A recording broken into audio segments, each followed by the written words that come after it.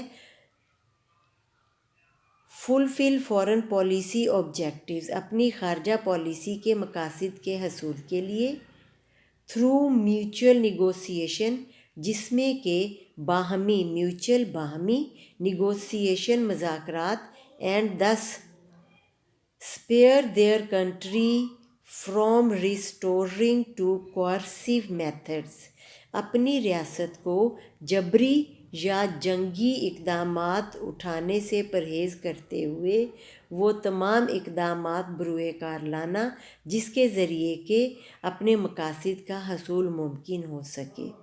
Diplomacy reduces the area of disagreement, سفارت کاری کے ذریعے سے نا اتفاقی کے امکانات کو کم کیا جا سکتا ہے، and miss understanding with other states, اور دوسری ریاستوں کے ساتھ جو غلط فہمیاں پیدا ہو جاتی ہیں ان کو بھی ختم کیا جاتا ہے۔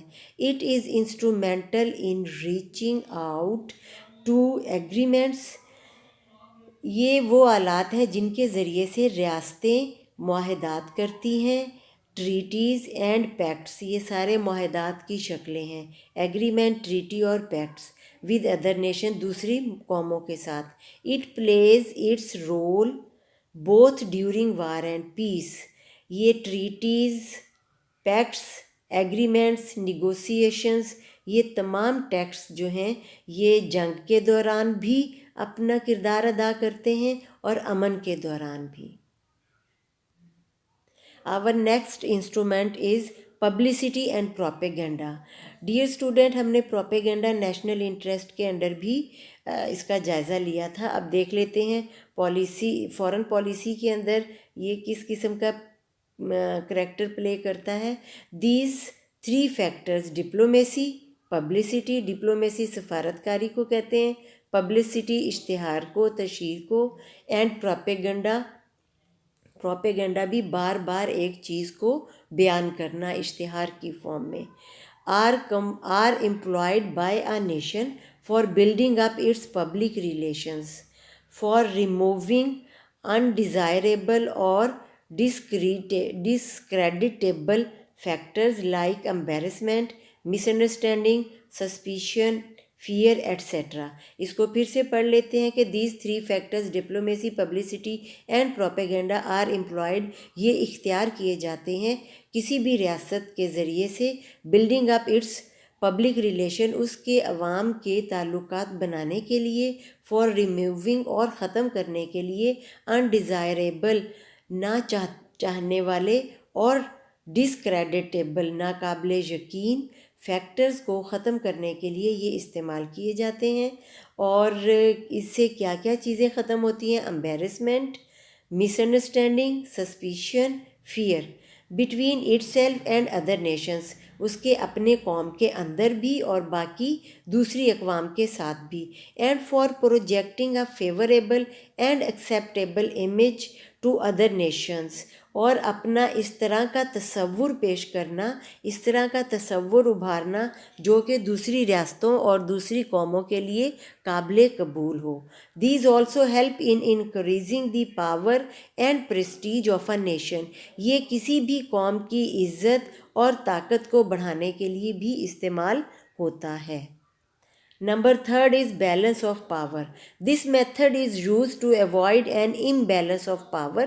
یہ طریقہ استعمال ہوتا ہے جب پاور کو متوازن رکھنے کے لیے استعمال کیا جاتا ہے، and strengthening the position of a given nation، اور کسی بھی قوم کی طاقت کو قائم رکھنے کے لیے بھی استعمال ہوتا ہے۔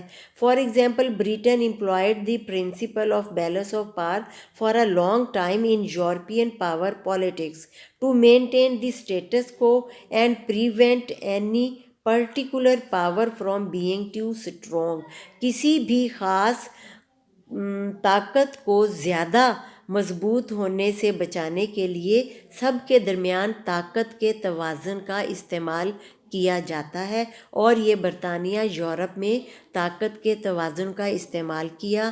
یورپ نے اپنی ایک یورپین کمیونٹی بنائی، تمام ریاستوں کو ایک جیسی حیثیت دیتے ہوئے اور تمام ریاستوں کو طاقت کے توازن کے دائرے کے اندر رکھتے ہوئے یورپین یونین کا قیام عمل میں لایا گیا۔ یہاں بیلنس آف پاور سے مراد یہ ہے کہ کوئی بھی ریاست اپنی طاقت کو کسی دوسری ریاست پہ قبضہ کرنے کے لیے یا کسی کی کمزور حیثیت کو ختم کر کے اس کو ہڑپ کرنے کے لیے استعمال نہ کرے۔ لہٰذا جو یورپین کمیونٹی کا تصور ہے اس میں تمام طاقتوں کو تسلیم کر کے انہیں برابر کی حیثیت دے دی گئی، اس کو پھر بیلنس آف پاور کہا جاتا ہے۔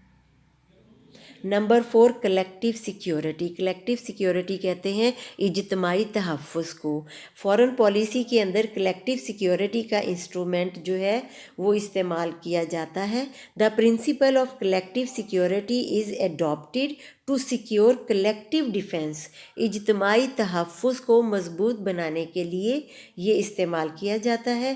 As threateningly posed or actually mobilized against a powerful nation or nations. Balance of power and collective security are beneficial as instruments for smaller nations with a limited capacity to defend themselves. کمزور ریاستوں کو محفوظ رکھنے کے لیے یہ balance of power اور collective security کو استعمال کیا جاتا ہے۔ Number 5 is international law and organizations. These are also used by nations whenever possible for advancing the objectives of their foreign policy. International law اور آرگنائزیشنز کا استعمال بھی کیا جاتا ہے جب کبھی وین ایور پاسبل فار، جب کبھی یہ ممکن ہو کہ مقاصد کو حاصل کرنے کے لیے فارن پالیسی میں آگے بڑھنا ہو تو انٹرنیشنل لا اور آرگنائزیشن کا استعمال ہوتا ہے۔ کس طرح سے؟ انٹرنیشنل لا جو تمام قوموں کے درمیان قوانین ہیں ان کی امپلیمنٹیشن کو لازمی قرار دیتا ہے اور اس کے اوپر چلنے کے لیے بھی، اور اس کے ساتھ ساتھ جو انٹرنیشنل آرگنائزیشنز ہوتی ہیں جیسا کہ میں نے آپ کو پریویس لیکچر میں بھی بتایا تھا، یونائٹڈ اسٹیٹس ہو گئیں، اور یونائٹڈ اسٹیٹس کے تحت جو مختلف آرگنائزیشنز بنائی گئی ہیں جو دنیا کے اندر کوئی اکنامک پروگریس کے لیے کام کرتی ہے، کوئی سوشل ایکٹیویٹیز اور سوشل ایکٹیوسٹ ہے، اور کوئی ریہیبلیٹیشن کے کام کرتی ہیں۔ تو ان تمام امور کے لیے جس میں اقتصادی اور معاشرتی بہبود شامل ہوتی ہے، اس میں یہ انٹرنیشنل آرگنائزیشن اپنا رول پلے کرتی ہیں۔ اور فارن پالیسی کے اندر اگر کوئی ریاست محسوس کرتی ہے کہ دوسری ریاست اس کے ساتھ کسی کام میں زیادتی کر رہی ہے تو وہ انٹرنیشنل لا اور انٹرنیشنل آرگنائزیشن کی مدد سے اپنے وہ معاملات کو درست چینل میں لے کر آتی ہے۔ اب جیسے پاکستان اور انڈیا کے درمیان واٹر ٹریٹی ایک ہوا تھا جس کو ہم سندھ طاس کا معاہدہ کہتے ہیں، اس کے تحت جب بھارت نے بہت سے دریاؤں کے اوپر اپنے ہیڈ ورکس اور ڈیم بنا لیے ہیں اور پانی کی تقسیم کا جب مسئلہ پیدا ہوتا ہے تو پاکستان اپنا یہ مقدمہ جو ہے وہ انٹرنیشنل فورم پر لے کر جاتا ہے اور اس کے لیے بات چیت اور تمام معاملات کو پھر انٹرنیشنل لاء کے تحت طے کیے جاتے ہیں۔ اسی لیے انٹرنیشنل لاء بھی ایک لازمی انسٹرومنٹ ہے جسے ریاستیں استعمال کر لیتی ہیں۔ اب جلدی سے ہم اس کو ریڈ آؤٹ کر لیتے ہیں۔ During the post war period Britain and France used the League of Nations to maintain the status quo. League of nation جو پہلی جنگ عظیم کے بعد پوری دنیا نے اپنی تمام ریاستوں پہ مشتمل ایک ادارہ بنایا تھا، اسے اردو میں انجمن اقوام کا نام دیا گیا، انگلش میں اس کو لیگ آف نیشن کہتے ہیں۔ اسٹیٹس کو کیا ہوتی ہے؟ اسٹیٹس کو یہ ہوتا ہے کہ جس قسم کے حالات چل رہے ہوں بس اسی کے اوپر سب جو ہیں وہ اسی کو لے کر چلیں اور اس میں کوئی عدل بدل نہ کریں۔ اسٹیٹس کو ایز اٹ از، کسی بھی سچویشن کو ایز اٹ از رہنے دینا۔ Which was in their favour. Now we see that several third world countries are using the United Nations platform for some of the basic goals of their foreign policies: anti-racialism, disarmament, anti racialism کہتے ہیں تفرقہ بازی کو، نسل پرستی کو، اور anti جو نسل پرستی کے خلاف ہو۔ ڈس آرمامنٹ اسلحے کی تخفیف کے لیے استعمال کیا جاتا ہے۔ Number 6، economic and non-political methods. Various nations also adopt various economic methods to achieve their foreign policy. خارجہ پالیسی کے مقاصد حاصل کرنے کے لیے بہت سی ریاستیں وہ اکنامک میتھڈز بھی استعمال کرتی ہیں، اینڈ ہارم اوپوننٹس انٹرسٹ، دوسری مخالف ریاستوں کے مقاصد کو نقصان پہنچانے کے لیے بھی۔ Economic organisations are formed for this purpose, EEC European economic community, ECM European common market, COMECON Comecon, اس کا ہے جی council for mutual economic assistance.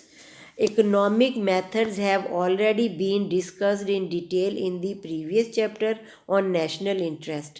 Sometimes nations also exploit religious, cultural, and ethnic affinity to fulfill foreign policy objectives. Tag the use of Islam by many Muslim countries. بہت سی ریاستیں یا بہت سی اقوام وہ مذہبی، تہذیبی اور تمدنی ایکسپلائٹیشن بھی کرتی ہیں، اور اس کے ساتھ وہ اپنے مقاصد حاصل کرتی ہیں، اور اسلام کو بھی اس سلسلے میں استعمال کیا جاتا ہے۔ Number 7، war and peace. The institution of war and peace are a kind of ultimate answer to the problems of a nation's foreign policy of the two. اب جنگ اور امن جو ہے اسے بھی استعمال کیا جاتا ہے فورن پالیسی کے اندر۔ Peace comes on the heels of war, جنگی اقدامات اور نقصانات کے تریاق کے لیے، ہیل کہتے ہیں اس کو، تریاق اس کو ختم کرنا، جو جنگی نقصانات ہیں اس کو ختم کرنے کے لیے پھر امن معاہدات کا قیام عمل میں لایا جاتا ہے۔ Generally inaugurating a basic change in nations foreign policies, تو جنگ اور امن یہ اقوام کی خارجہ پالیسی میں بہت بڑی تبدیلیوں کا پیش خیمہ ثابت ہوتی ہیں۔ But war is generally a devastating answer to the problems of a nation's foreign policy. کسی بھی قوم کی خارجہ پالیسی کے مسائل کا حل جنگ جو ہے وہ بہت زیادہ خطرناک ہوتا ہے۔ When foreign policy objectives cannot be achieved، جب ایک فورن پالیسی اپنے مقاصد حاصل نہیں کر سکتی through other means، باقی ذرائع کے ذریعے، جس میں اکنامک آ جاتی ہے، پیس آ جاتا ہے، نیگوسیشن آ جاتی ہیں، ٹریٹیز آ جاتی ہیں، ایگریمنٹس اور پیکٹس آ جاتے ہیں، جب ان کے ذریعے سے کوئی بھی فورن پالیسی اپنے مقاصد حاصل نہ کر سکے تو وہ کیا کرتی ہے؟ Nations resort to war as an end argument, تو قومیں کیا کرتی ہیں؟ جنگ کے قدم کو اٹھاتی ہیں۔ تو ڈیئر اسٹوڈنٹس، یہ تھا ہمارا انسٹرومنٹ آف فورن پالیسی، جس کے یہ 7 پوائنٹس تھے، یہ آپ لوگ رائٹ ڈاؤن کر لیجئے گا، اور یہ آج کا لیکچر ہمارا یہیں پر اختتام پذیر ہوتا ہے۔ Stay home, stay blessed, until tomorrow, فی امان اللہ۔